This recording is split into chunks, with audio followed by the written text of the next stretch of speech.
So I was thinking recently about a franchise that's kind of been forgotten almost nowadays, which is the Purge series. I mean, the Purge films, I guess, hell, they've been going on for like, what, 13, 15 years now? Because the first one, well, no, the first one came out in 2013, so that's been over a decade plus.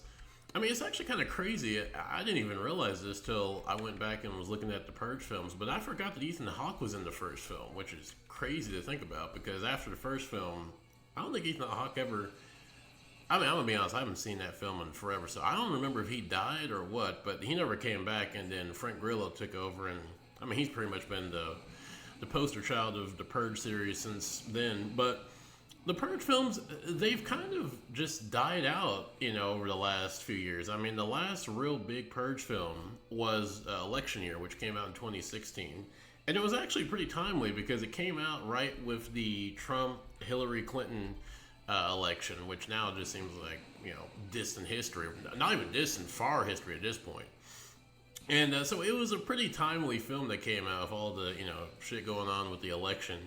But then they released the follow up, The Purge Forever Year, and I remember watching that, and I honestly can't tell you much, but I just remember that the main guy was like a cross between Black Panther and Captain America because the guy, he was portrayed as being like, I don't know, some type of like crime boss or something like that, but he had like damn near a super soldier serum type of ability. Like the guy had inhuman strength and reflexes, just I mean, the guy was pretty much like a fucking comic book character.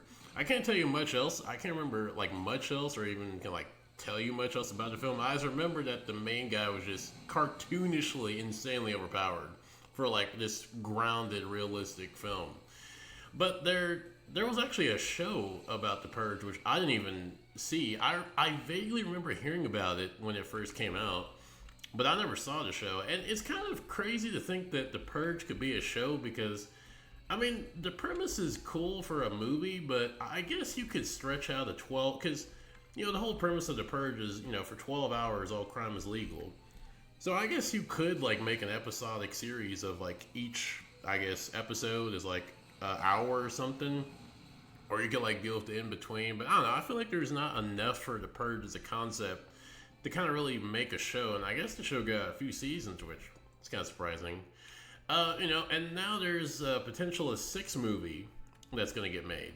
But I don't know, it seems like the Purge franchise is just kind of, I wouldn't even say dead, it just seems like people forgot about it. Like, it seems like even the creator of the Purge has just kind of just been like, yeah, if there's one made, it gets made, but not really.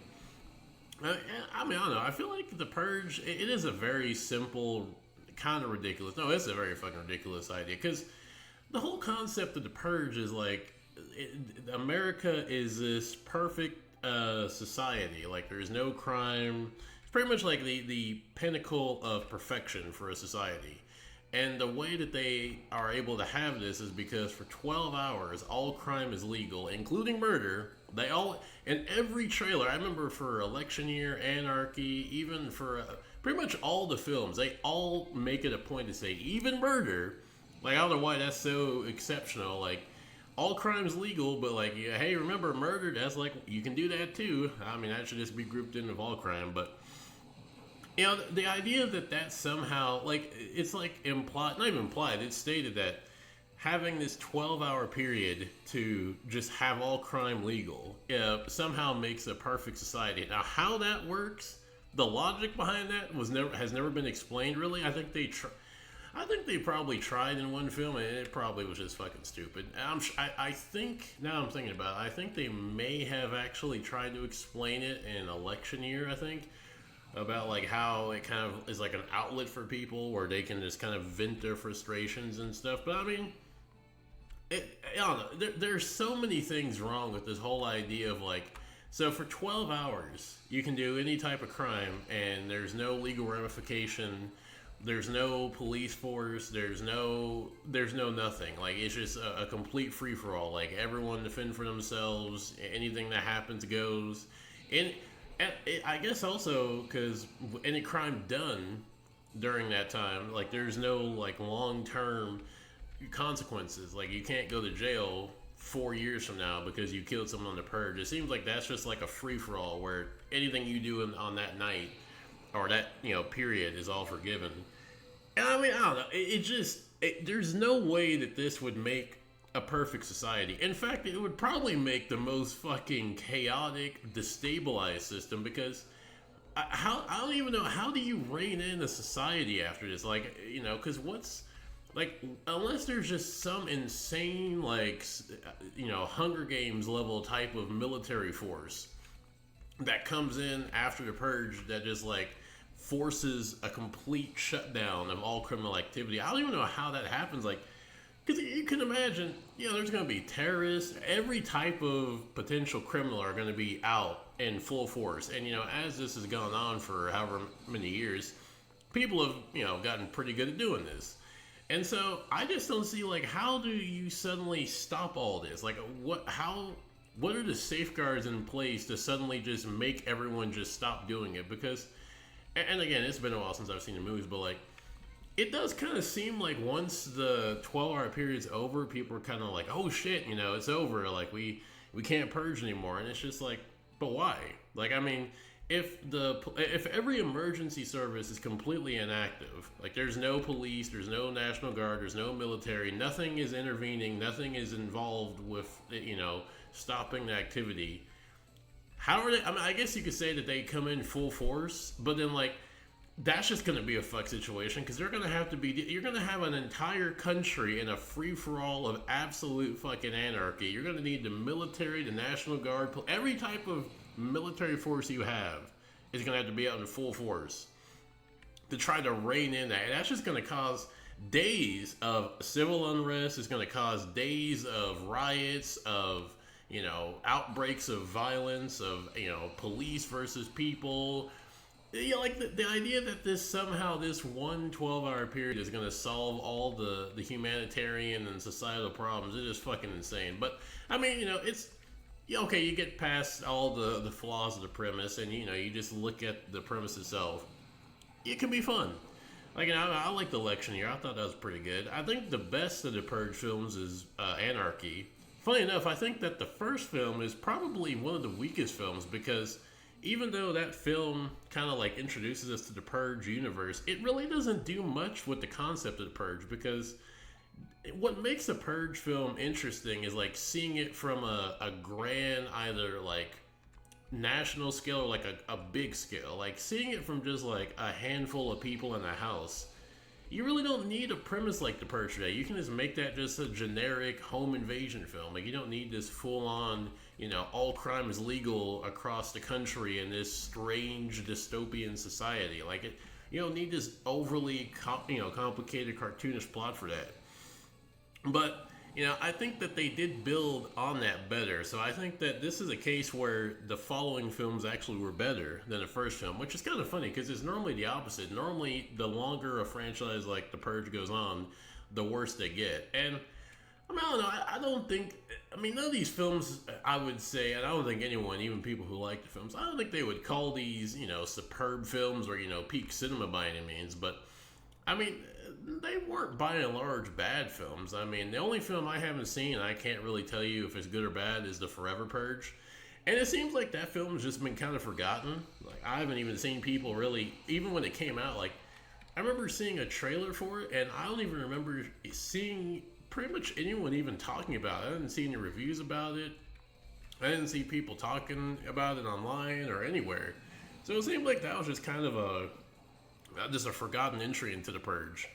And then they had the TV show, which I didn't even... I remembered at the time, but I forgot about it. And I don't think most people... I have not heard a single person ever talk about the Purge show. So I think that probably was not a successful show. But yeah, so it's... it's not like the films were just like so bad that it just kind of died. Like the franchise just died. But I feel like it's more of just a case of the premise of The Purge. It just kind of... yeah, it has potential for films and it has potential for, mini stories.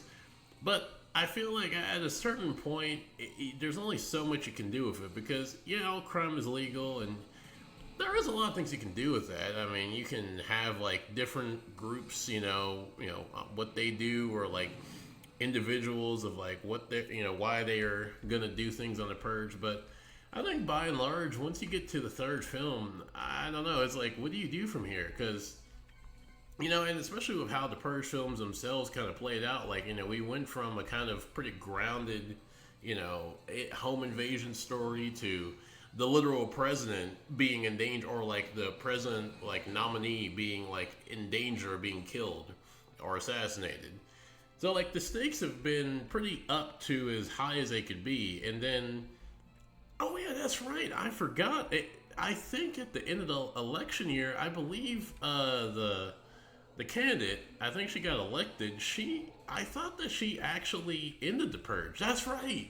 My God, I forgot. Holy shit, I forgot all about that. Yeah, that's right. The purge actually, I think, was ended, like, in universe by the president when she got elected, because that's why she was a target, is because she wanted to get rid of the purge, and the powers that be and a lot of society were not too keen on that, and so they were trying to kill her. Now, okay. I will say this: the election year. I mean, obviously, none of these films, are the most highly sophisticated films, or to be taken that seriously. But the fact that a candidate who is this controversial, who is going to have pretty much the biggest bounty on their head to be killed during the purge, the fact that they had the most minimal, easy to take out security in the most exposed area is fucking comical. The fact that she was not somewhere in a private bunker like a Fort Knox, underground, 50 feet deep, with a full-on security detail and fucking high-tech security is just insane. But, again, you kind of have to give these films a lot of slack, because you're not going into a Purge film looking for the most air sealed type of script, but nonetheless. So that's right, and I can't, man, because it's been so long since I've seen these films, but I can't remember the Purge film that came out after that. I think it was a sequel, or no, I mean, not a sequel, but it was like a prequel. I don't think it takes place after the Purge election year. I think it actually takes place canonically before. So if that's the case, and I might be just horribly misremembering this completely, but if that's the case, I think that would be kind of interesting, of like dealing with a society that's, after however long, had the Purge, which has kept society, according to the Purge universe, this perfect harmonized society, perfect society. Now they don't have that, and they have to function as a regular society. And then now they go back to having the purge. I think if it's done right, that could be kind of interesting, of like, how, you could do the argument of like, yeah, the purge might not be a good thing, but, it did help keep the country a very, clean, very, perfect utopia for people to live in. I mean, you could go with that narrative. So that'd be kind of interesting. To be more political, which, election year obviously was of the political nature. So that would be kind of interesting. But, also with the Purge, and I didn't even think about this, I saw a comment that was talking about the Purge, the next Purge movie that might be coming out, about how it'd be kind of cool to have had a Purge video game. Now, that I think could have been cool, having different, kind of like, that Walking Dead game, where you have different characters and you could play as different types of characters with different types of backgrounds and different situations. That could be pretty fun. I think that'd be an interesting game.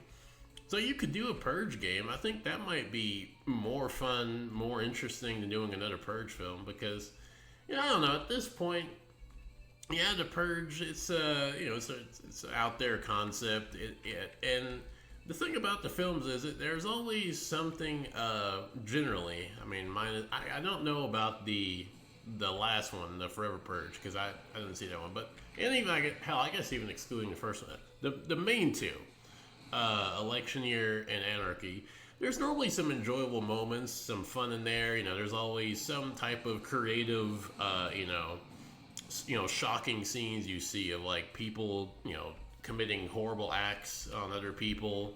They kind of like just show the full, just horror of the Purge. And so that's always cool. And I think that'd be kind of cool as like a survival horror game, trying to survive the night as either just some poor person that ends up getting stuck outside in the middle of the purge, or whatever situation. You can make a ton of different situations for people having to either survive the purge or want to be part of the purge. You can even do like a multiplayer game where you have people that are purging, and then you have characters who are trying to survive not being purged. That could be a cool concept. But back to the films. I don't know. Like for a sixth film, I don't know if it would be. I mean, not that it would be a failure, but I don't even know. Like, would a sixth film even get a theatrical release? Because I don't even remember if the last one did. I remember seeing the trailer for it, but I can't remember if it even was in theaters. It seemed like it just kind of came out, like it got released on, like, I don't know, not Tubi, but some digital platform, and that was it. Like, I don't even know if it actually came to theaters. But if they're if they do go forward with a sixth film, I think they should probably, I don't know, what should they do for a sixth film? Because they've gotten rid of the purge, and they've had the president being danger. They've had home invasions. I don't know really what else. I mean, there are things you could do, but as far as a purge film, I don't know. Like at the same time, I say that there's not like a lot of potential in having more purge, films and spinoffs. I guess there is, but I feel like with the way these films have been made, it just seems like by the sixth one, by the fifth one, people are just kind of like, yeah, the purge, we've seen it, it's been done. There ain't much else to say really. But I'll be curious to see, because the purge, I remember I did like Anarchy and I did like Election Year, and I did like the whole idea of the purge, as fucking ridiculous as it is. I did like the concept of it, and there is potential there. I mean, clearly they made a show from it, but it seems like at this point people just really don't have any interest in the purge. I feel like the purge, if for anything, it might not even be that people just don't like the films. It could just be a case that it's just one of those franchises that people have just kind of moved past. Like, it was a thing at one point, and people are like, yeah, now it's just kind of not so much a thing. That could be a case. But I do wonder if Frank Grillo would come back, because I can't remember if his character died. I don't think he died. I think he still was alive at the end of Election Year. And I mean, he's pretty much been the poster child of the franchise since he came in. But now he's busy with, DC, and, well, I guess he's not a Marvel anymore, but, he's, in DC now doing that. And it seems like I've read comments from him over the years where he's kind of, left the door open to coming back to the purge, but it also seems like he's kind of moved on to doing, different things and other projects. So whether he comes back, I don't know. But honestly, I don't know. You don't really need him to come back. The Purge isn't a type of franchise where you need a specific character or group to come back. Like, that's the one good thing about The Purge, is you don't have to have, like, this specific actor or this specific character to come back to actually make another film or to make a good show or a good movie. Like, you could easily have, 4 films in a Purge franchise and have a whole different cast each one, and be in completely different cities or states or different counties, different people. Like, you don't have to have just like the same person or the same cast to make it work. So, I mean, that's the one good thing about The Purge, is that you could just, interchange the cast, and more or less, I mean, you can have I'd say a pretty good story. And also, I mean, no one's really attached to anyone, like any character in the Purge franchise. So it's not like people would just be so emotionally and personally invested in Frank Grillo's character that they just wouldn't watch if he's in it. I doubt that. But yeah, I'll be curious to see what they do with another Purge film if they do. But let me know what you think, if you're interested in a Purge film or a Purge show or a game. If not, if you ever were a fan of them. But with that said, I think that's gonna be it for me, and I'll see you guys later.